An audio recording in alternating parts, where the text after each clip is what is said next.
yow mi di wax ngir wut alal seetal bu baax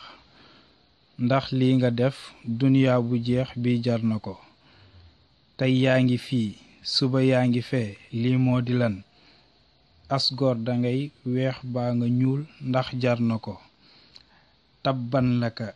yow ñuul kanam ku la doon digal ba nga xëy ni man maay tontu lii ndax jar na ko cey soo yëgoon cey soo xamoon dinga maandu fii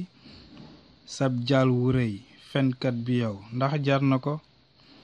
Cheikh Moustapha mi sang la yow bandi nga njub laa di lay ñaanal bu baax ndax jar na ko yaa Rabbi ngir Cheikh Moustapha gindil ñu ki ndax yéenewul kéeféer bi sax ab sànkute mustarshidin mustarshidaat mooy leen ci kii yàllaa ko fal ak Maodo si ak Cheikh Tidiane abdun faqir buy sàkku njub moo fent li gëm Moustapha doyloo ko it ndax xam-xamam ndax jar na sax may fentu way sib doomeraam jamono ngi ñëw dinga mujj wax ndax jar na ko ndax jar na sax may fentu way sib doomeraam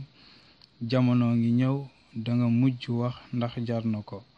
wassalaamu aleykum wa rahmatullahi wa barakaatuhu